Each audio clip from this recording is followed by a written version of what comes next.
달라 메시지에 대해서 후보 단일화 방안도 있고 일단 통합당 입장을 좀 듣고 있는데요. 같은 입장이신가요? 통합당 어디? 미래통합당에다가 구체적인 미래통합당. 대통령께서 하여간 그 미래통합당에 뭐 숙제를 주신 것 같긴 한데 그거는 뭐 미래통합당 대통령 말씀을 어떻게 받아들이냐는 미래통합당에 달려있다. 저는 그렇게 생각합니다. 저희는 하여간 대통령이 주신 메시지 그동안 오랫동안 메시지가 없다는 말씀들을 많이 하셨는데 저희가 대통령께서 저희 당 이름도 주시고 또 저희 당 색깔도 정해주시고 또 저희 당 엠블럼도 만들어주시고 하셨던 대통령께서 이런 메시지를 주실 것이라는 것을 저희가 오랫동안 예고하고 있고 대통령께서 이 군의찬 결단을 내리시고 이 메시지를 주셨는데 여러분들께서 이 대통령께서 주신 메시지를 잘 읽어보시면 대통령께서 지금 이 시국을 어떻게 진단하고 계시고 문재인 정권을 어떻게 판단하고 계시고 우리가 이 난국을 어떻게 이겨내 갈 것인가 하는 것을 잘 말씀해 주신 것이다. 저는 그렇게 생각합니다. 그 힘을 하나로 합쳐달라 이렇게 요구하셨는데 친박신당 입장에서는 실질적으로 선거연대나 후보 단일화 중 혹시 선호하시는 방안이 지금 있으신가요? 지금 당장은 저희가 뭐 여러 가지 생각들을 하고 있습니다만은 지금 여러분들에게 뭐 무슨 생각을 하고 이렇게 말씀드리긴 그러고요. 저희가 우리와 같이 힘을 합쳐서 할 수 있는 사람들 지금 뭐 많은 분들이 지금 여러 가지 말씀들을 많이 하시고 같이 힘을 합쳐서 가자 이런 말씀들을 하시기 때문에 그분들의 의견을 잘 종합해서 앞으로 우리가 어떻게 해야 될까 하는 것들은 그분들과 또 거대 야당과 같이 상의를 할 수 있는 그런 기회가 있었으면 좋겠다 그런 생각합니다. 이 박근혜 대통령의 메시지는 거대 야당을 중심으로 해서 분열하지 말라는 뜻입니다. 뭘 합당을 하든지 그런 뜻은 아니고 분열하지 말고 하나로 뭉쳐라는 게 하나로 뭉치는 방법은 연합도 있고 연대도 있고 다른 뭐 통합도 있고 하는 방법이 있는데 다만 이 보수 야당이 하나로 합당이 되면은 보수 야당이 과반을 얻지 못합니다. 그럼 참입니다. 때문에 이 한국당 중심으로 해서 보수 하나를 뭉치라는 얘기는 합당이라는 얘기 아니고 연대를 하든지 또는 함께 아까 말씀한 후보 단일화 하든지 해서 같이 분열하지 말고 싸우라는 그런 메시지를 받아줍니다. 다시 한번 말씀드린다면 어떤 분은 그 합당해야 되지 않냐는데 만약 하나로 합당되면 150석 이상 아니죠. 120석을 못하고 또 미래한국당이 기껏 거야 20석이고 140석이 못해요. 그러면 어떻게 됩니까?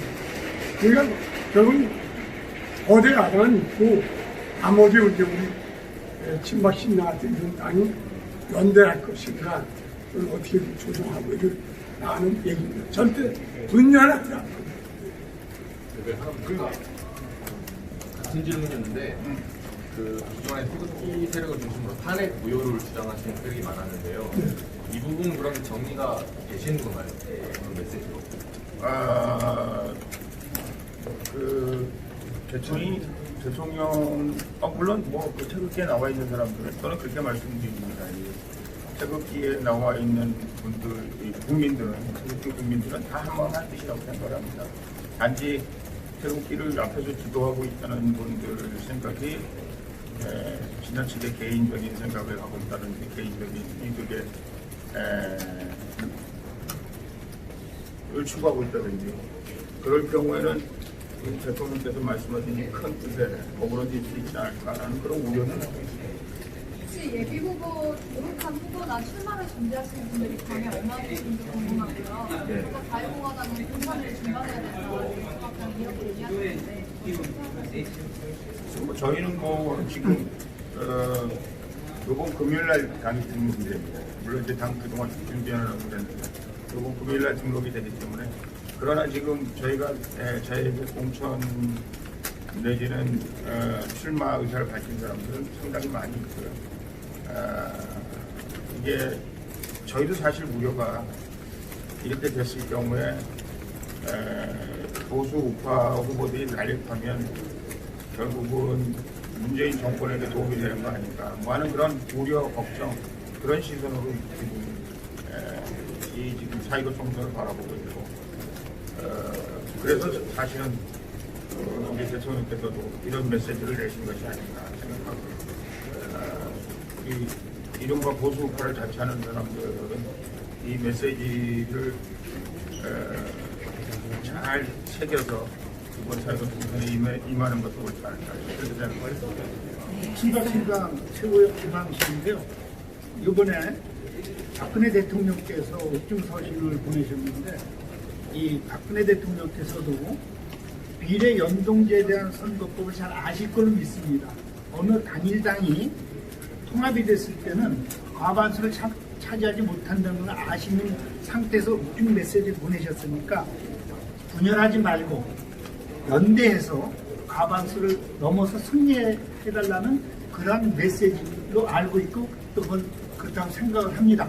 그리고 아까 말씀하셨듯이 태극기 부대 그 염원이 뭐냐, 이번 선거에서 보수 연합이 과반수를 넘어서 이 반좌파 세력을 응징하고 박근혜 대통령의 억울함 푸는 것이 맞다면은 그것 또한 승리를 해야만이 과반수랑 승리를 해야만이 된다고 보기 때문에 우리 박근혜 대통령 옥중 메시지는 그 안에 모든 것이 함축되어 있다고 생각을 합니다. 그리고 우리 친박신당도 그렇게 나갈 걸로 믿고 제가 우리 홍문종 대표 모시고 그런 길로 가도록 노력을 하겠습니다.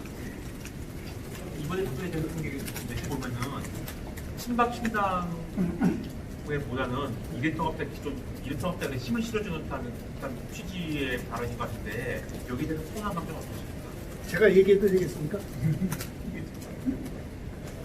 그 메시지에는 뭐 그냥 거대 야당이라는 얘기만 했기 때문에 어느 당이 뭐 돌리고 이길 수 있냐는 그런 말씀은 없고, 다만 이제 저는 내용의 분석으로 봐서는 홍문종 대표가 공화당 들어와가지고 전에부터 작년부터 우리 박근혜 대통령께서 메시지가 자유주의 집회를 하나로 뭉쳐라는 얘기는 작년부터 있었습니다. 그게 있어가지고 홍문종 대표가 작년부터 그 광화문 집회, 정관 목사님이 그 집회, 또 대한문 집회 또는 일파만파 집회 이렇게 그 서울역 우리 공화당 집회 이렇게 하나로 뭉치려고 굉장히 이제 애를 쓰는 과정에서 결국 이제 그것이 잘 안 돼가지고 오늘날 여기까지 왔는데, 이 메시지를 보면은 거대 양화당을 중심으로 태극기 집회를 하나로 뭉치라는 얘기했어요. 거대 야당 중심으로 태극기 집회를 하나 뭉치라고 했어요. 그러니까 그 말씀은 우리 홍문종 대표가 왔던 박근혜 대통령 뜻이 작년 4월 1일부터 하라고 했습니다. 우리가 못했어요. 하란 메시지가 왔었는데 그 메시지를 자꾸 우리가 친박 신당이 중심으로 실천할 거고, 현재 홍문종 대표가 정관 목사님하고도 얘기하고 있고 여러분들하고 대한문에 있는 태극기 집회 관계자하고 지금 접촉하고 있고 또 나가서 연설도 하고 있습니다. 그러니까 그런 뜻으로 받아주시길 부탁드리지, 뭐 어느 당 뭐 유리하다 불리하다 이런 판단하기는 아닌 것 같습니다.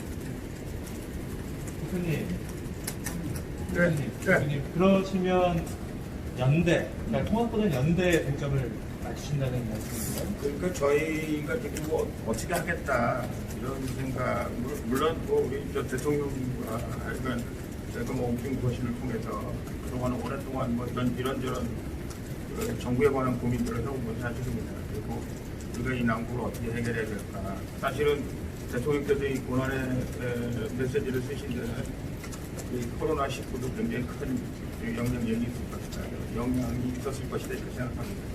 어제 이 옥중 메시지를 쓰신다는 말씀을 전해듣고 대통령께서 참 고난의 메시지를 쓰신 것이다 생각했고, 사실은 이 메시지가 나오기까지 대통령이 얼마나 고심하실까 그런 생각을 합니다.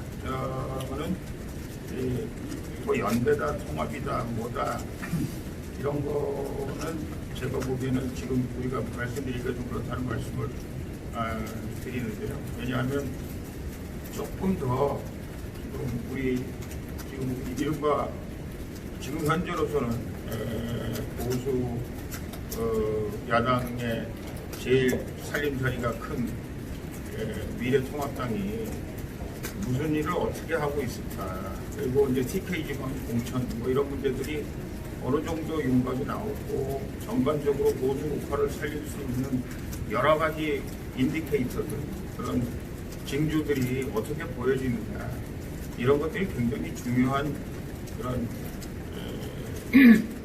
저희가 행동하고 결단하고 하는데 굉장히 중요한 그런 징조들이 될 것이다. 저희는 그렇게 생각합니다. 그래서 저희가 앞으로도 계속 대통령과의 소통을 통해서 또 우리 구성원들과 소통을 통해서 어떻게 하면 대통령 메시지를 잘 구현해 나갈 수 있을까 하는 것을 고민하겠습니다. 지금 당장 뭘 어떻게 하겠다, 뭘 어떻게 하겠다, 뭐 이렇게 말씀드리는 것은 부적절하다. 그런 말씀을 드립니다. 그 말씀이냐면 더불어민주당이나 그 문재인 정부에 대항을 해서 보수라는 가치를 지닌 모든 세력들이 다 합쳐야 된다는 의미로 그거는 뭐 해석을 할 수 제가 작년부터 계속 그렇게 얘기했고요. 그리고 또 거기서 또 추가적으로 국민의당이나 다른 중도를 추방하고 있는 그런 정당하고도 그 외연 확장을 할 수가 있다면 같이 연대를 해야 된다라고 네, 저희는 이제 기본적으로 항상 말씀드렸어요. 그 탄핵에 대해서 탄핵을 묻고 가자, 이거는 안 된다. 탄핵을 우리는 탄핵 문제에 관해서는 탄핵을 묻고 가서는 안 되고 탄핵을 규명해야 된다. 우리 대한민국 역사에 굉장히 중요한 헌정 중단이 되고 촛불 쿠데타에 의해서 대통령이 감옥에 가셨는데 그래서 규정해야 된다. 그리고 이제 보수 우파라고 얘기하는 사람들, 물론 지금 뭐 통합당 안에도 있고요. 또 지금 제도 있는데 사실은 어느 사람들이 더 우리가 말하는 진정한 의미의 야당 세력이 큰지 그것도 알 수가 없어요. 지금 길거리 수백만이 나와 있는데 그 사람들이 좀 결국 우리가 말하는 미통당이라고 볼 수는 없는 거예요. 그러니까 보수 우파라고 하는 사람들의 거대 민심, 거대 야당, 지금 현재 국회의원 수가 몇 명이니까 지금 뭐 누구누구하고 통합을 했다. 이것이 제가 보기에는 거대 야당이라고 보기에는 우리 민심과 유리되어 있는 야당, 민심과 뜻을 같이 하지 않는 야당, 그거는 우리 대통령이 말씀하시는 거대 야당이라고 볼 수가 없습니다. 이거 거대 야당이라는 것은 우리 민심의 소재가 어디 있느냐가 굉장히 중요한 것이고요. 또 민심이 어느 방향으로 향하고 있느냐가 그렇게 생각합니다. 그래서 그러니까 기본적으로 그것에 찬동하지 않으면 저희가 계속 길거리에서 얘기합니다만 그것은 가짜 보수고 거짓 보수고 그거는 결국은 보수라고 본인들이 지칭할 자격이 없는 사람들이다. 그렇게 생각을 합니다. 그래서 뭐 여기서 탄핵 문제를 얘기하는 것도 그렇습니다만 탄핵에 반대했으나 문재인 정권을 막지 못한 사람들도 다 잘못했다고 하고 또 탄핵에 찬성했던 사람들 역사에 큰 죄를 지었다고 반성하고 그래야 우리가 최소한 보수 우파라고 얘기할 수 있는 자격이 있는 것이다. 저는 그렇게 생각하고 있기 때문에 또 그 뜻에는 아마 우리 대통령님께서도 동의하시리라고 생각합니다. 제가 한 말씀 드리면 저는 대학문에서 지금 3년째 연설을 하고 있는 또 여러 단체를 모아서 탄핵 무효와 법치 회복을 위한 자유우파 시민협 상임대표를 맡고 있는 박승문입니다. 지금 16년 11월 중순부터 시작된 태극기 집회는 기본적으로 박근혜 대통령 탄핵이 잘못됐다고 탄핵 기각을 촉구하면서 시작됐고 지금까지도 그렇게 됩니다.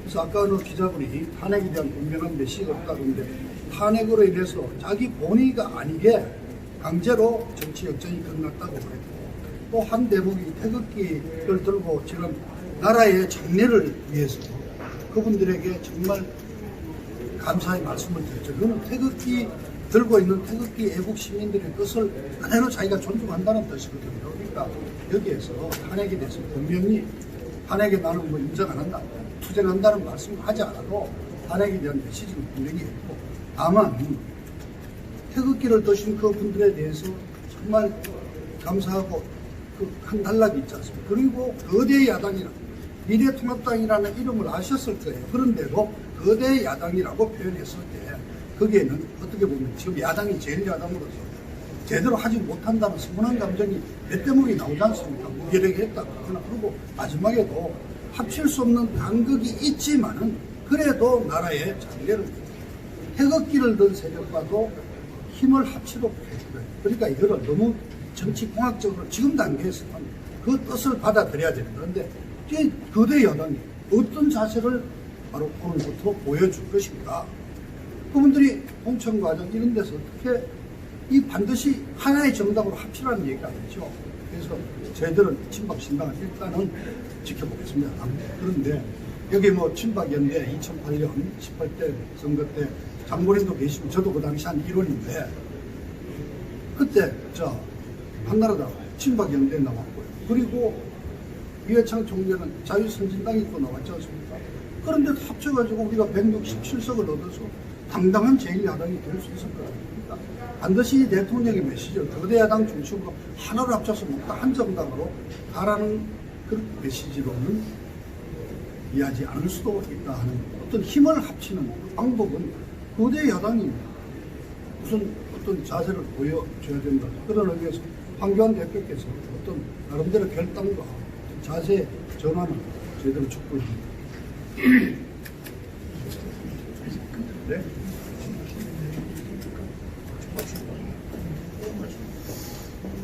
제가 2008년도 저 이규택입니다. 하나라고 원내 총무였던 우리 공화당에 있다가 최근에 친박신당 갔다가 이쪽으로 왔는데 전에 그 친박연대를 당명을 지어줄 때도 그 당시에 박근혜 대표께서 여쭤보고 당시에 서청원 대표가 저는 이제 지역구에서 찍을 때인데 서청원 대표가 박근혜 대표에게 친박이라는 이름을 써주고 그러냐. 그래서 알아서 하시라고 그래서 이제 그걸 써니고요. 그 후로 1년 지나고 난 다음에 지방선거가 얼마 앞두고서 저한테 전화가 왔어요. 전화가 오고 박근혜 대표께서 나중에 이제 제 이름을 더 이상 쓰지 마세요. 라고 해서 이름을 미래희망연대 바꿨는데 제가 왜 이 말씀을 드리냐면 우리 홍문종 대표께서 말씀하셨습니다. 신당이라는 이름을 직접 지어주셨어요. 그 지어주셨다는 얘기는 우리 어머니 아버지가 아들, 딸, 애들 낳을 때 이름을 지어주시잖아요. 그 최대의 감사의 말씀입니다. 최대 은전 아닙니까? 그러니까 마찬가지로 우리 신당이라는 이름을 박근혜 대통령에서 지어주기 때문에 우리는 그 최대 은전을 보고 거기에 따라서 이제 우리가 목숨을 싸우고 있는데 다만 이제 저는 아까 말씀했습니다만 앞으로의 태도는 이런 메시지에 따라서 거대 야당이라 비추당이죠. 통합당이 좀 잘 처신을 해서 잘 해결해 주기를 그래야만 역시 그 제1야당이 잘해야 잘 나가야 저희도 또 군도 정당도 잘 나가니까 현명한 판단과 조치했기를 간절히 바라면서 또 제1당도 마찬가지입니다. 장이 제일 크다고 해서 군소 정당에 대해서 뭐 땡벌 부리거나 어떤 또 불이익이나 이익이나 이런 거 따지면 우리 박근혜 대통령의 뜻에 따라서 분열되지 말고 하나로 나가는 그런 방도와 진로로 방향을 찾아주시길 간절히 바랍니다. 자, 이제 마치겠습니다. 감사합니다. 감사합니다.